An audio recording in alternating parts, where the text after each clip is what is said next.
We're going to sneak up on him and go live 20 seconds early, Simon. Oh my God, little time to ourselves before the audience joins. Oh, wait. This is usually, when I'm just, making sure my hair's right. I was going to actually do that. I put some stuff in my hair and now it's all like flattened so out. Professional. I managed to get out of bed, so that was good. Yeah, that's right. What time is it in Australia? Well, it's 10 o'clock, but that's early in our house. 10 o'clock for me is like, I'm up for like 4 hours already by 10 o'clock.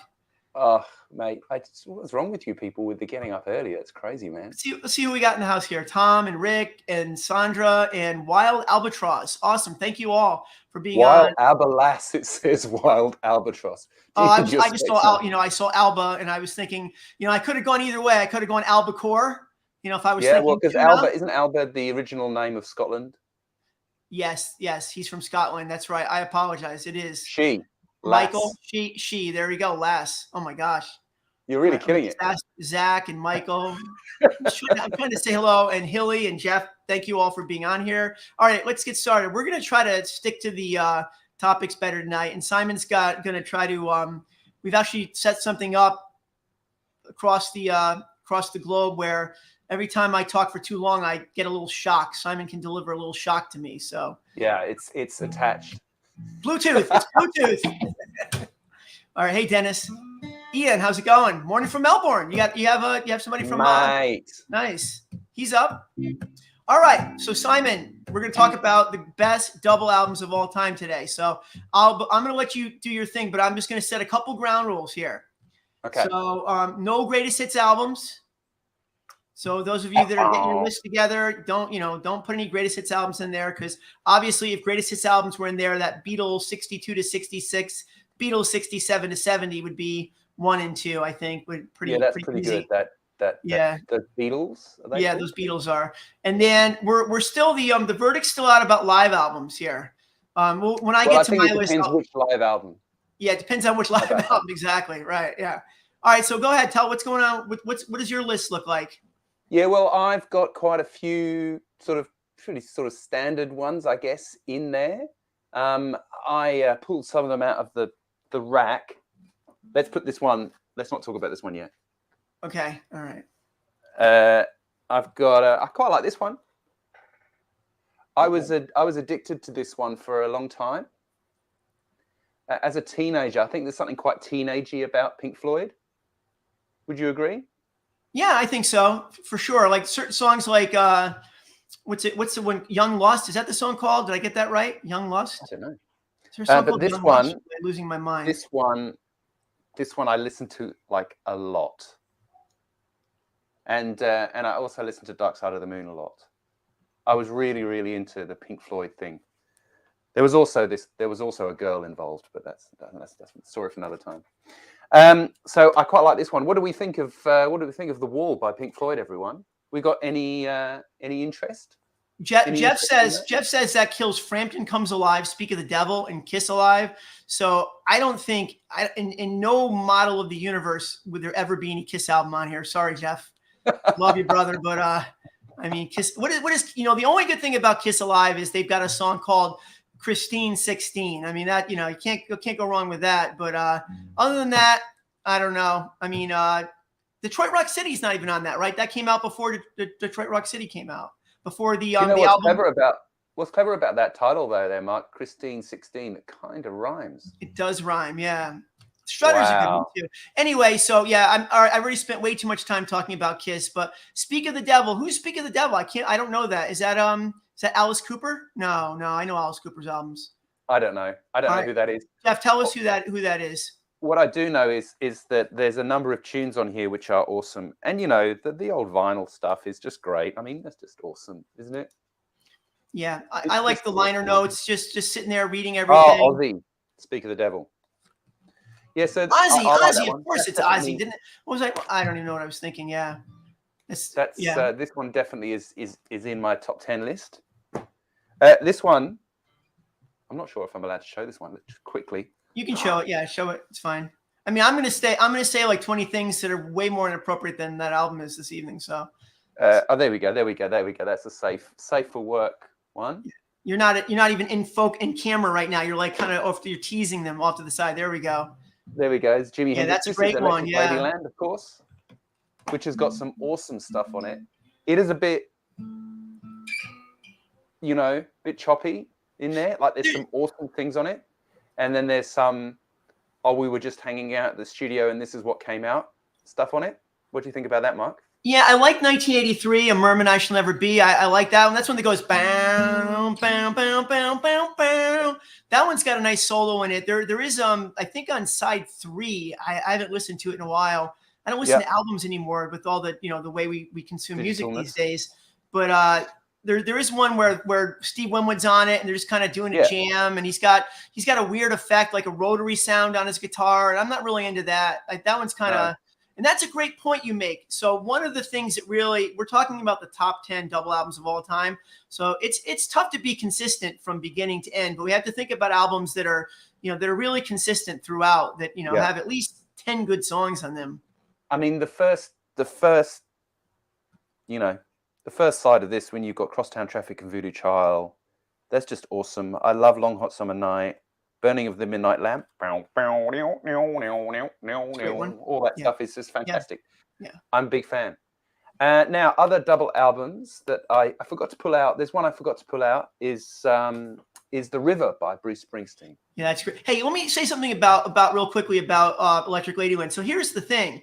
So one of the things, because Hendrix released such a small amount of music in his lifetime, it's really we Jones, right? I Jones for anything Hendrix. So I know those first 3 albums, every little note on those first 3 albums, because that's all you get. That and Band of Gypsies, right? Those are the only 4 that were released in his lifetime, I believe. So go ahead, let's talk about The River. Yeah, so I like The River. I am a blow-in on the Springsteen bandwagon. I've got a good friend of mine, Aaron, and he's been obsessed by Bob Dylan and Bruce Springsteen for as long as I've known him, for 25 years or whatever. And he was constantly going, mate, you've got to listen to this. You've got to listen. And then eventually I went, and Springsteen came over here maybe 15 years ago. And I'd done a whole bunch of studio work for this chap. And he paid me, which was lovely. But as an extra thank you, he bought me tickets to go and see Bruce Springsteen. And it was awesome. Was it good? It was like one of the best shows I have ever been to. It was so good. And his band were great, and he was great. And I went along thinking I'm not going to know any of the tunes, and I knew loads of the tunes, and not all of them, but certainly a lot of them. And it's great how great he was. You know, when you go and see a band and you can see he's having a really good time. I've seen Bruce about, I would say maybe 7 times. And the first album, Greetings from Asbury Park, I think is one of the most brilliant albums. Lyrically, maybe other than Joni Mitchell, who's in a class by herself. We'll get to that one day. We'll talk about how incredible Joni Mitchell is as a lyricist. Nobody even touches her. Bob Dylan, not even close, in my opinion. But I would say that besides the one album that stands with Joni Mitchell might be Bruce's lyrics on that first album, Greetings from Asbury Park. They're really good. You could tell that he had years to work on those lyrics, and he spent hundreds and hundreds of hours, he said, trying to get all those things pared down to the bone, making every word count. And that album is awesome. Lost in the Flood, Growing Up. I know every song on the album. Yeah, right. That's cool. Yeah, so Hard to Be a Saint in the City. I was a bit of a blow-in on that one, The River, but it's awesome. I'm a big fan of that one. And I didn't really prepare 10, but I did have a bit of a think about it. And obviously, for me, like, this one is quite good. Yeah, I mean, there's nothing that touches that. I mean, go ahead and read off all the songs on there, all the hit songs. We've got Back in the USSR. It's pretty cool. Prudence, Glass Onion, unfortunately, Obla-Dee Obla-Da. Wild Honey Pie, also a bit unfortunate. Bungalow Bill. Guitar Gently Weeps. Happiness is a Warm Gun is my favorite on this record. Martha, My Dear, I'm So Tired. Blackbird, Piggies, also, whoops. Rocky Raccoon, also. Don't Pass Me By. Why Don't We Do It in the Road? I Will. Julia, Birthday, Year Blues, Mother Nature's Son. Everybody's Got Something Tired Except Me and My Monkey. Sexy Sadie. Helter Skelter, Long, Long, Long. Revolution 1. Honey Pie. Savoy Truffle, Cry Baby Cry, Revolution 9, Good Night. I like Good Night as well. Always very cute. Yeah, why don't we talk about the songs that aren't great on there? Because there's only like 4 songs that aren't great, 4 or 5, right? Yeah, 4. Wild 4, Honey Pie, that's a waste, and Revolution 9 is a waste. Well, I think Revolution 9 is not a waste. Okay. Because that's something that's never really been done before. It's quite avant-garde, isn't it? It's just basically bits of tape spliced up, put together and rehashed, and a whole bunch of sounds. And it's more of a soundscape sort of situation. And you think about, I mean, I don't know. I'm only 46. But I can imagine so this actually was my uncle's album. My uncle left me a bunch of albums when he passed. And imagine listening to that if you've been only hearing pop stuff and you're like, what is this? I think it would be amazing. That's always what I think about some of these older records. That's what I think about Revolution 9 anyway. Yeah, I don't disagree with you. And again, it's hard to put perspective on it because, things went very avant-garde, before, everything played out before we were old enough to, what in real time think might have been different. For instance, just as an analogy, I remember when I got the album Sweetheart of the Rodeo, I could not wait to buy Sweetheart of the Rodeo. People were saying it's an amazing breakthrough album. And I put the album on, and it's like 10 pedestrian country rock songs. It was hard for me to put in perspective the fact that they were literally creating the genre right there, right? The songs that, all the songs sounded familiar because that was, they created that genre. Sometimes it's tough to put that in perspective. I'm having a little dilemma now. Cletus says Quadrophenia. Quadrophenia was on my list. And again, one of my criteria is consistency. And certainly Quadrophenia. I mean, Quadrophenia has, I would say that there's like 4 or 5 albums that I have above Quadrophenia where the Quadrophenia doesn't have any weak songs on it. There's no bad songs on Quadrophenia. I mean, that's incredibly good. Although I have Tommy on near the top of my list. I think Tommy's a little bit better than Quadrophenia, just consistency wise, even though I think Quadrophenia's got better, a couple of the best songs they ever did on there. Yeah. So what else you got? So on that whole Beatles thing, I suppose the only time that a record or something came out that you were like, I just don't understand how that sound is on the record was when that first Rage Against the Machine came out. And he's doing all that stuff with the whammy pedal, which basically pulls up the thing a couple of octaves. And because sort of hip hop is around by then, and it's kind of hip hop influenced sort of rock record, and he's doing this and you're just like, and even I remember on the liner notes it said all the sounds on this album are made by the band or something like that in the liner notes. And I just remember thinking, well, this is like amazing that he's making these sounds on the guitar, and like I couldn't even believe it was a guitar. Do you know what I mean? And I think talking about the Revolution 9 sort of thing, it must have felt a bit like that, or much more like that, I guess. Yeah, I don't. For me, I'll get on my soapbox. I don't want to get on my soapbox about Tom Morello. I'm not a big Tom Morello fan. No, but you know what I mean. Like, I get whatever you think of it. It was like pretty unusual. So actually, a couple days ago, one of my students came over, and as he was coming in, I accidentally closed all of his fingers on the door, and it smashed. It literally smashed. Like his fingers, they were gone. They got cut off. So he only had 2 fingers left. So I said, all right, well, we'll just have to learn the Rage Against the Machine songs. If you only have 2 fingers, we'll just play all the songs on every Rage Against. Riff in there. Oh my God! For a minute, I thought you were serious. Somebody said Goma. That's got too much filler on it. Not to make the top 10. Not to make the top 10. That album sucks. Yeah, that is. He says it. He says it. Yeah. We had Simon. Have you listened to Chris Wilson? No, I have not listened to Chris Wilson. I will go do that. I'll listen to Chris Wilson. Sure. Is he even the best Wilson? I don't know. Ann Wilson, Nancy Wilson. How about the Wilson from Wilson Phillips? How about those Wilsons? Well, there's lots of Wilsons. Is Carney Wilson? Carney Wilson? Wilson Pickett. Wilson Pickett. You know, it's funny. You know where my brain went? My brain went from Carney Wilson to the song this is crazy, to the album Carney by Leon Russell. And then I started thinking about Mad Dogs and Englishmen. I ping-ponged that quickly from Carney you know- Wilson to Mad Do you know Dogs. I went from Carney Wilson to Clive Wilson? He used to play fullback for Spurs. Clive Wilson. I don't know the Spurs. Not the San Antonio Spurs, right? No, different kind of Spurs. Excellent. Wilson Brian from Wilson, Home of course. Improvement. Brian Wilson, yeah. I forgot Brian Wilson, the Wilson of all Wilsons. Al Wilson. Didn't Al Wilson play guitar for Canned Heat? Yes. Yeah. How about that's a good pulled that one out of my butt, huh? Okay, that was excellent. Now, we had some feedback the other week about some of our shows and said we've forgotten to play guitar. And we have the first 15 minutes, we have 100% forgotten to play guitar. Yeah. So we're going to play some guitar today for you all. Why don't you do something from the wall? Do like a little Gilmore part or a solo or something? Yeah. So I've got a few things here. I'm gonna maybe show you a few things. I saw that somebody mentioned 10 Years Gone as well. Now, I actually have a lesson video on 10 Years Gone on my channel. So if you want to learn how to play that, go over there later and check that out. I run all the parts in that tune in the lesson. It's quite a long lesson, I think. So there you go. Now, the one that I really like, and again, we're talking about context with Revolution number 9.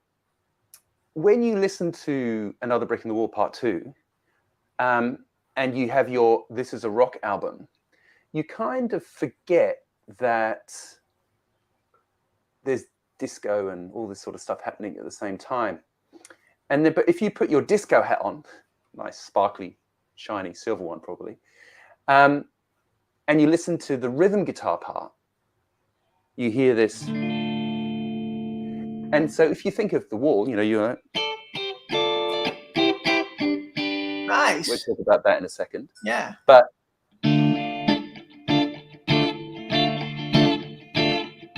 that kind of thing. So he generally plays the same thing. So we're going to just quickly talk about that. Did Barry Gibb and Quincy Jones, did they basically were they the pioneers of that genre? Yeah, I don't know. Yeah, that whole thing. Hey, Mark, I'm just going to make myself the whole screen so people can see. Hey, go ahead, go. We don't need me anyway. Oh no, that's only you. Oh, I love this. That's only you. What if we can't get you back now? How do we get? You can make me. Oh, cinema layout. I don't know. I was hoping to be able to share the chart on the screen, but let's not worry about that. I could just put the chart over my face. I think it's because it's your stream, so I can't put the chart up. I'm terribly sorry, folks. But so let's have a look at it. We've got basically, if you've got a guitar in your hands, that would be awesome. We're going to need an A minor shaped bar chord at the 5th fret. That's a D minor, right? Because A minor, B minor, C minor, D minor, right? There's a root note. Tonics there. Now, what we need is, so 1 E and a 2, right? You get 1 E, right? So you get 1, so it's on a down up. Now, with this sort of pattern, because it's a 16th pattern or semiquaver pattern for my British, Scottish friends, you need to be going down on the 1 and on the and on the 2, and then up on the E and the Now, if you don't know what I'm talking about, we've got a bar of 4. We're splitting that into 4 beats. So 1, 2, 3, 4. We split that again into quavers or 8th notes. 1 and 2 and 3 and 4 and then we split that again into 16ths or semiquavers. And how you vocalize that, you say 1 E and a 2 E and a 3 E and a 4 E and a. Now, if you haven't done that before, maybe we should give that a go. Let's pretend we're in a real guitar lesson. Maybe slow it down a little bit. Maybe slow down the count a little bit. Yeah, 1 E and a 2 E and a 3 E and a 4 E and a 1 E and a 2 E and a 3. So when you have that, you've got 1 E and a. Right? Now, as soon as you've hit the up, release the pressure from your left hand, and there you go. You've you've got that. All right. So then, now, to be honest, as long as you've got that bit at the front, that is pretty much the most important part, right? So,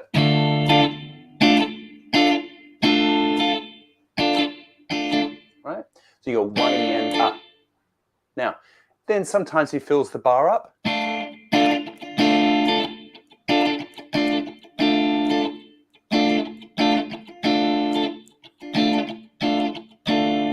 That kind of thing. So 1 E and up, right? And then 2 E and up. So just, and loosen your right hand up. That kind of thing. So that is a lot of the song. D minor forms a lot of the song. And then eventually it switches into a G. And you can hear that 16th or the semiquaver pattern is again like 1 E and a 2 E and a 3 E and a 4 E and a 1 E and a 2 E and a 3 E and a 4 E and a 1 E and a 2 E. The 4 E and a 1 E and a 2 E and a 3 E and back up to D minor. And then comes my favorite riff, which he plays D minor, C major, D minor, C, G, right? So let's have a look at that, how that works. It's weird not being able to see myself when I was just talking through the chart there. But we've got D minor. So D minor, 10th fret. I'm using my pinky. So he's playing the top 3 strings of what would normally be a 6th string root bar chord. The top 3 strings here, which is right across. Yeah. That's D minor. But how I'm playing that is that I'm using my pinky, because in a second I'm going to have to play a C major. Those of you that know your 6th string root bar chord, same thing. He's playing the top of the chord there. Exactly. So you've got back to D minor. And then you've got C major, da, da, da. Then D major, this is a D-shaped chord, you can see there. And then you go down to F. All alone is just another brick in the...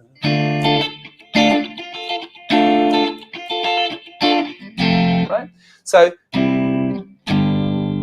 Simon, what chord is this right here? Tell them what chord this is right here. Yeah, so this one here is a G. The reason that's a G is because this is D, E, F, G, right? So the whole little lick is D minor, C major, D minor, C major, D major, D major, G major, all right? And then it just goes to F, 3, and 4, and C, 2, 3, 4.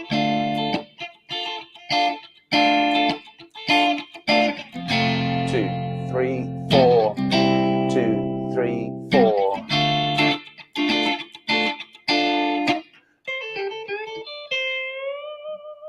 Anyway, that's for another time, that bit. Hey, Simon, I'm going to forgo my lesson. I'm not going to do a lesson. I'm going to let you, but what I'm going to do is I want to comment on a couple things that you talked about real quickly. So a really important thing that Simon talked about is keeping the wrist loose. I spend a ton of time with this. A couple people on here are my students, and they know that we spend a lot of time. You have to trust the rhythm of your wrist, or you'll never get it. If you try to control up and down, you know, what's going to happen is eventually you're going to run into something, you know, like, you know, really hard,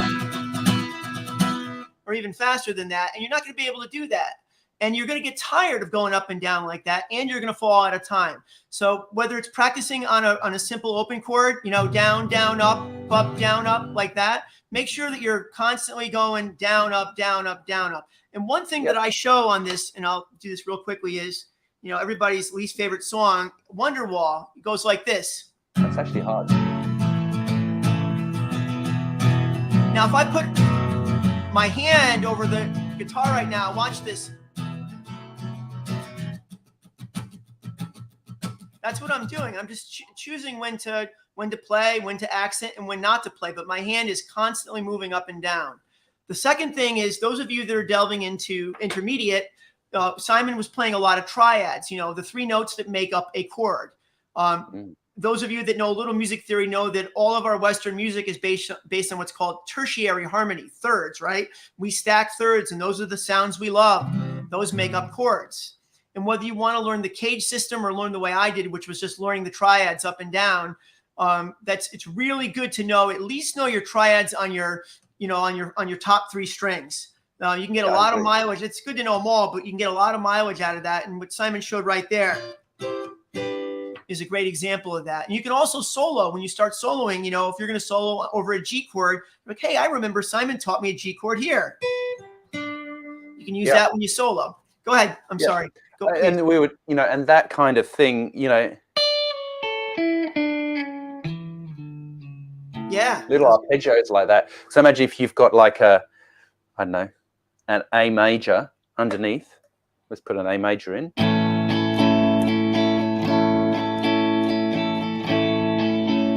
So,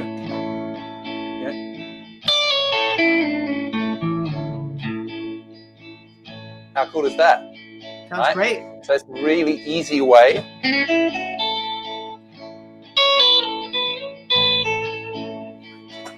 Really, really easy way of sounding really awesome by learning some stock things. Yeah. I mean, playing, doing, that's the next step after those of you that know your scales, that are, pretty adept at, playing over a blues, 12. I always say, you start off, you play your pentatonics, then you learn your majors, then you learn how to mix up your major and your minor pentatonics, phrases on both. And then eventually you got to go somewhere to, to push to sound more sophisticated. And, ultimately that's what jazz players do. Jazz players literally play over the chords. They set themselves up. Not only do they play over the chords, but they set themselves up with a leading tone into the next chord. They anticipate the chord that's coming up, and there's a lot of stuff going on in a very quick. Yeah, go on. That's right. Okay, so that's the sort of Pink Floyd thing. I'm a bit of a fan of that, and in that solo where he's some of the bends in that are just epic. There's a point where I think he bends 2.5 tones. Is that right?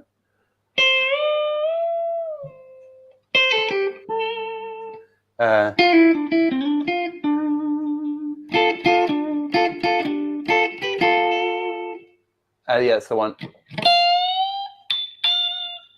And he goes,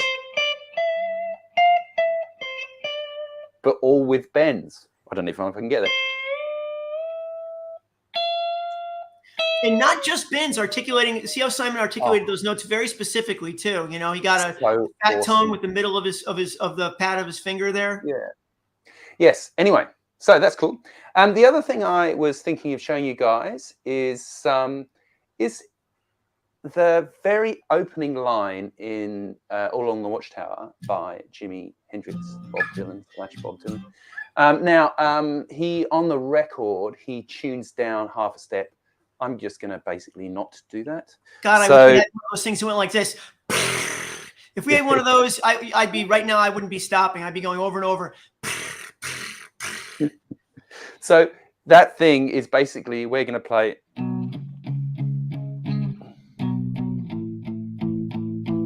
Right? That's pretty much the whole tune. Right? It just goes C sharp minor, B major, A major, B major, C sharp minor. Right? And he plays like this thing in the second position of the sort of minor pentatonic, C sharp minor pentatonic, effectively. So you get this second finger. Let's just do lick by lick.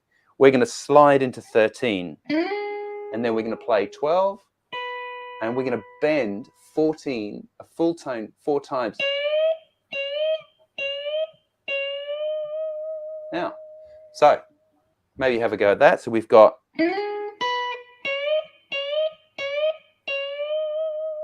And there's the wobble at the end, right? So that's your first line. Now let me just come back to the camera so I can see them in the right place. Right. So there's some technique stuff happening there. So number 1, slide. Then I release the pressure from my second finger, and then I'm going to play the first finger, and then I'm going to play my third finger, stop the note. And Simon, how do you practice getting those bends in tune? Do you know, there's some great exercises. Eric Clapton showed me this exercise once, not personally, I think I saw a video or something in the 80s, and I always remembered this exercise. It's an excellent exercise. So what you need to do, you play the note you've got. This is a B, and I'm sorry, you play the note you've got. I'm bending a C sharp, right? So I need to go from C sharp to D sharp, right? So play the note you've got, play the note you want, play the note you've got, and then just trying to remember what the note sounded like. Yeah, that's what I do. Yeah, yeah. So you can put a metronome on, right, and go tick, tock, tick, tock, tick, tock. There's the note, right? So a very modern way would be to use one of these numbers, right? So you could put that on and play. Can I get that in? Which way am I going? Never quite wide enough here, are we? It's not perfect for guitars, this whole streaming business. That's why I use my GS Mini, because I can play. There's the note, right? See, we're in tune there. C sharp, and we're going to go D sharp. Pretty much, right? Close enough for rock and roll. And that's a great way of practicing bends. Now, the last bit of technique in there is where he basically bends the note. Now, you hear vibrato. It is hard to bend with 11s, which is why I only use 10s. I use 8s. Yeah, I just I don't understand this whole like, oh, I use heavy strings because I'm really tough kind of approach when all the great players don't use those. I mean, you know, there's that whole Stevie Ray Vaughan thing, but that had a huge influence on players, I think. Yeah, I just don't understand why. Like B.B. King used to use really light strings. Yeah, Billy Gibbons was known to use like 7s and like those guys, 8s. Those guys are pretty good, right? Pretty good at the guitar. I think so. Yeah. Jimmy Page, my number one over Hendrix. Tone didn't suffer. Yeah, so when we get to the D sharp, you've got the note here, you're letting it come down, and then you're pushing beyond the note. So you get this kind of vibe, right? So, right, now, the cool thing, I'm not going to run through the whole solo, but the cool thing about that is that, and this is the point of learning solos. The point of learning solos is not to be able to play the solo, right? And I appreciate this is a pretty well-known thing. Like, and if I play, you know, if you've got the background going, let me put the background into the looper a second.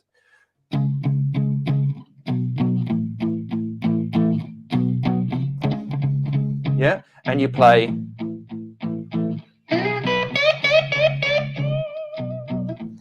Everybody kind of knows what that is, right? Which is true, right? But let's just change the key of it, right? And we're going to use the same technique.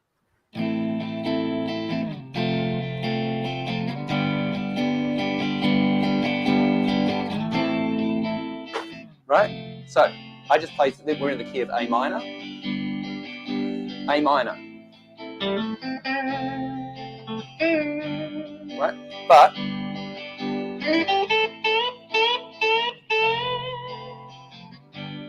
right? Let's put the same riff, right?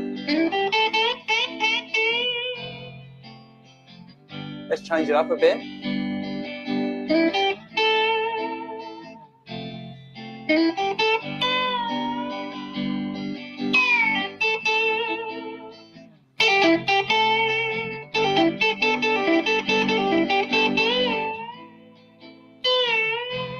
Right?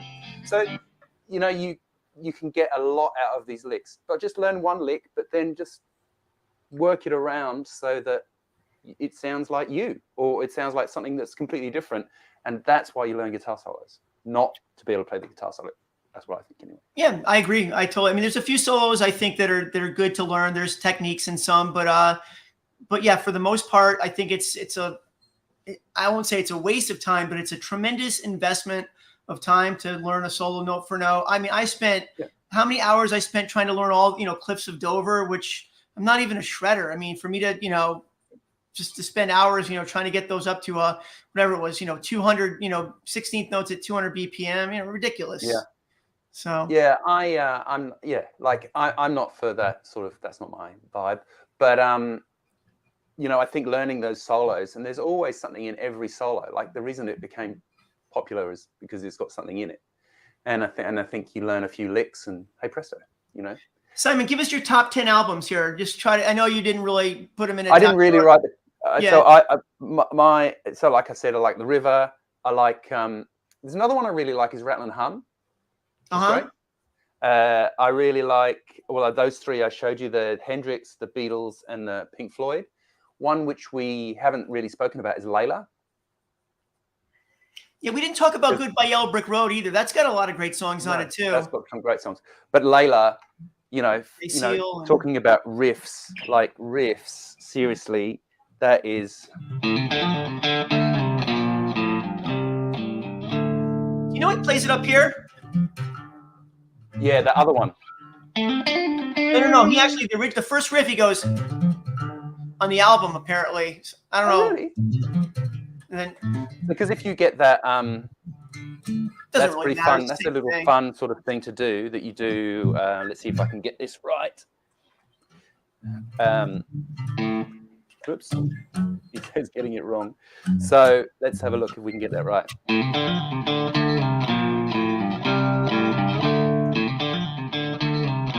And then the other one.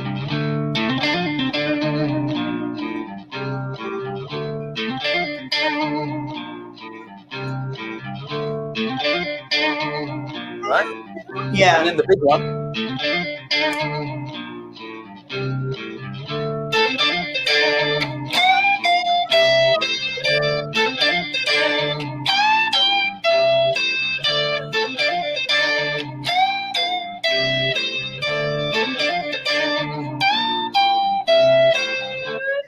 You know what my favorite part on that entire album is? At the end of Why Does Love Got to Be So Sad? It's kind of breaking down. They're coming out of it. It's almost an end where he goes, bow, bow, bow, bow, bow, bow, bow, bow, bow. Just like there's a little bend there that is, it's like my favorite note. One of my favorite notes of all time. That, and speaking of albums, Fillmore East, there's a spot, it's like about 4.5 minutes into In Memory of Elizabeth Reed, and Dickie's doing this little, I used to know it. It's and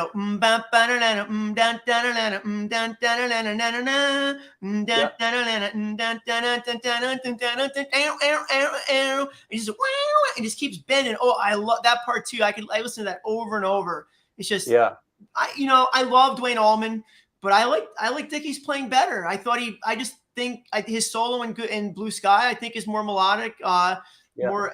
I know Duane also was a great slide player, and the fact that he died, there's always it's amazing how much better players get when they die. It definitely, people like to. Nobody ever says on those like murder mysteries when somebody passes away, the guy was a prick. They're always like, oh, he was, he didn't have an enemy in the world, except for the 9 guys that beat him up in the alley, right? All right, so you've got the river. So Layla is in there for me. Layla, okay. And, like when I was a kid growing up, I loved Rattle and Hum by U2. I'm not really sure if that fits in our criteria. Yeah, that's good enough. That's good enough new songs. Yeah. That's a great record. I really like that, and it's got B.B. King on it, so that always makes me happy.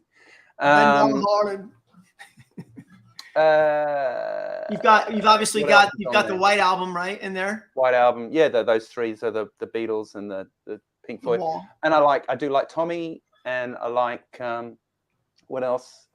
London Calling by the Clash. I think we spoke about. I'm not necessarily sure that's on my top 10, but I know like some people really love that. So I know that's not like. I've got to say I am not a big Bob Dylan fan, so I'm sorry. And I know this guy would probably be your number one. Prince, Sign of the Times, is a double album as well. I understand. Oh yeah, that's. Yeah. I know you love him. Yeah. Right. So this is remember what I said. Prince is not even he's like the 5th best guitar player with the name Nelson. You have Willie Nelson, Gunnar Nelson. Yeah. Poor old Prince. And I'm not sure if this fits our brief, but I do like Bitches Brew by Miles Davis. That always makes me I like that record because I don't really understand what's going on. Yeah, John McLaughlin. So the biggest difference in that one and In a Silent Way, as he got more into fusion, is John McLaughlin's playing the guitar on that, and it really does add a dimension that's it just sounds a lot more sophisticated than In a Silent Way. But yeah, those are all great. How about Physical Graffiti? Yeah, that's cool. Yeah. I mean, it's not my favorite Led Zeppelin album, but it's a good one. Yeah, there's two albums. As you look at this list, there, you look at any list of, people love lists. I love lists. There are two albums that are always near the top of the list that I struggle with. They're both great albums, but they're. Can I guess? Yeah. Is Exile on Main Street one? Yeah, Exile. It's not the best. Sticky Fingers is a perfect album. It's perfect. There's not a bad note on Sticky Fingers. Yeah. I mean, how could Exile be better than that? Yeah. You like Exile better? I don't really get Exile. There's lots of stuff on it which it's out of tune, and it's I mean, yeah, I guess if you want to, it's all that. And what happens though, over the years, there's a momentum that grows. One critic writes an article saying, "Oh, this thing does this," and then somebody else jumps on it, and then 5 years down the road, there's just a steamrolling bandwagon of everybody lauds this thing as the greatest thing ever, and I'm listening to it, I'm like, why is it the greatest ever? They're not the best. It's not their best songs. There's a lot of filler on there. And the other one is Blonde on Blonde. Now bringing it all back home in Highway 61 Revisited are incredible albums, and so is John Wesley Harding. I love those albums. The only one in that group, the one that's always rated the highest, is Blonde on Blonde, and there is a good amount of filler on Blonde on Blonde. Some of the experimental stuff that he would unfortunately go on to ponder in 70 and 71 on Self Portrait and all that crap that he put out in the early 70s. I really think that Blonde on Blonde, plus the fact it's watered down because he does a lot of stuff on the Basement tapes. If you want to hear an album like Blonde on Blonde that's better than Blonde on Blonde, listen to the Basement tapes, because at least you have the band, some of the great band songs. Open the Door, Homer. There's so many great songs on there. Open the Door, Richard is the name of the song. But so another one, Songs in the Key of Life, is another one that's remarkably consistent. Even if you're not a big Stevie Ray Vaughan fan, even if you don't recognize the I agree that tracks is the best. I mean, he was just so on fire. He put out Talking Book. Every song is great on Talking Book. Then he put out Fulfilling This First Finale, and he put out Inner Visions. I think maybe reverse that. And then there was another one. Which one am I missing? I'm missing another one. And then Songs in the Key of Life. Just all those albums are spectacular. They're just, everything is tuneful. He's playing most of the instruments. He's playing the drums on a lot of them. I know he played a lot of the drums. He tracked a lot of the drums, piecemeal. But and then Physical Graffiti is another one. There's a couple songs on Physical, just because Zeppelin is such a juggernaut and so near the top of my favorite bands list. I don't want to knock them, but there's a couple tunes on there that are not their best, but there's also a couple tunes that are their very best. So. So it's kind of, you get things like, the riff in the... Yeah, I can listen to that all day long. Brilliant. It's cool, huh? Yeah. Down by the Seaside is another one I absolutely love. It's very cool. But I would say my number one by far is the White Album. If you're just looking at just consistency and, how much... somebody said Zeppelin is overrated. I don't know. Zeppelin is overrated. That's tough, huh? Yeah. You could say that if you want, I guess. Everybody's. I don't think so. I know people that don't like the Beatles. So they don't live on this planet. Actually, they live on a different planet where water is scarce. But a lot of people. So they're also suffering from hypoxia, but they don't like the Beatles. Those people, if we want to even call them people. But people are liking Tusk a lot. I like Tusk. Part of double album, is it? Yeah, it is. Part of it too is just that these albums just don't. It's hard to keep up that level of consistency, especially when a lot of these albums we're mentioning actually came after some of the band's best albums. Right? Physical came after Houses of the Holy. Every song in Houses of the Holy is good, and Exile came out after Sticky Fingers. Every song in Sticky Fingers is good. So to put a double album out right after you just made a almost near perfect album is pretty impressive. Yeah. So I give credit for that. I would say my top 10 would be Layla, Physical Graffiti, Tommy Tommy and Quadrophenia. F it. Quadrophenia's got to make it on that list. But for certainly the Beatles, number one. Number two, maybe Tommy. Number three, I don't know. Maybe Goodbye Yellow Brick Road is way up there. There's a lot of songs I love on that. That's the kind of an obscure pick, though. I would say number three, Physical Graffiti. And then 4, Electric Ladyland. 5, just for the consistency's sake, Songs in the Key of Life. 6, Layla. 7, Fillmore East. 8, what did I miss here? I mean, I like Exile on Main Street. I guess it probably deserves to be on the list somewhere. And then, somebody mentioned a free album that you said is a greatest hits album. So we're not counting greatest hits albums. Obviously you take the great bands of all time and you take their, because what was the album by the Hot Rocks, right? A double album by the Stones. It's all their singles. Yeah. I mean, of course it's an amazing album. It's all the hits that are. The Lamb Lies Down on Broadway. Also, Alex, you joined the conversation late. I think you might have been listening, but that's another great album with a lot of great songs. But again, there's just it made top 20, yes. But Four-Way Street is a live album, isn't it? We're not counting live albums. We're just giving dispensation to the Fillmore East album. Yeah. I know it's my rules, right? It's my channel, so I think you run the game, you run the rules, right? That's how it works, right? Yeah. So, Jesus Christ Superstar. Oh my gosh, that would make my top 10. I totally forgot about it. I would put Jesus Christ Superstar. It has so many great songs on it. Oh my! I mean, I know I've seen that performed. I think live like 5 or 6 different times on Broadway, off Broadway when I lived in LA. Jesus Christ Superstar. It's a soundtrack. I don't know how we jive that, but that would make it leap over Layla. That would leap over Electric Ladyland, leap over songs. That might be my number 2. That's how good that is. I'm going to put a link in the chat here. Gosh. That it's going to look like it comes from Mark, but there's a brilliant podcast about Jesus Christ Superstar. It's an interview with Tim Rice, and there's a magazine that came out as an indie magazine, a music magazine, but it was run by the guy who was the editor of Q Magazine, which is a big music magazine in the UK, and he'd been editor of Mojo and stuff like that. And this magazine ran for maybe 6 or 7 years. I was a big fan of it, but they started a podcast called The Word Podcast, and so check out The Word Podcast, and they do an interview with Tim Rice, all about Jesus Christ Superstar. It's just, I'll check it out for sure. Yeah, it's really great.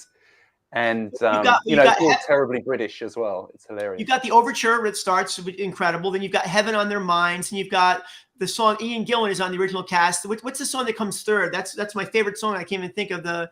My God, I saw him. He looked recalled as dead. Then you got the Judas part. Then you've got Caiaphas, right? This Jesus Must Die is another great one. You've got Yvonne Elliman, is how you say it? Yvonne Elliman, the one that played with Clapton, singing on the original London cast. And she does I Don't Know How to Love Him. And there's another one she does. Try not to hurry, try not to hold on to problems that everything's all right. Everything's all right. Yeah, those of you that don't know Jesus Christ Superstar, you check it out, because it is phenomenal. It's like one incredible song after another. The performances, Ian Gillan plays Jesus, Murray Head plays Judas. They're unbelievable. Yvonne Elliman plays Mary Magdalene. And then the guy that plays Caiaphas has got that deep voice. Cut the confession, forget the excuses. We don't understand why you're filled with remorse. All that you said has come through with a vengeance. The mob turned against him. You backed the right horse, right? Christ, I know you can't hear me, but I only did what you wanted me to. Oh, man, I love that. Oh, gosh. Well, I get chills right now. Yeah, Ian Gillan played Jesus. Yeah, that's right. Yeah. Yeah. So cool. All right. So we're gonna split for the evening, but I'll give away a gift card tonight. I'll give away a gift card to the first person that tells me what the third song on the album is. First person gets a $10 gift card.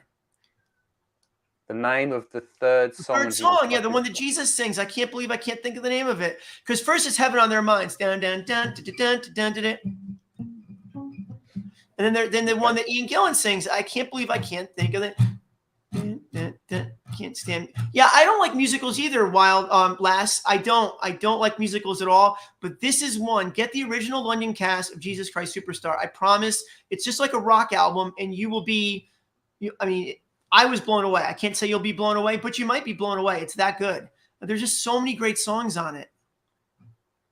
Wheels of Fire. You know, Wheels of Fire's got that. The Last Supper. Is that the third song? Is that what it's called?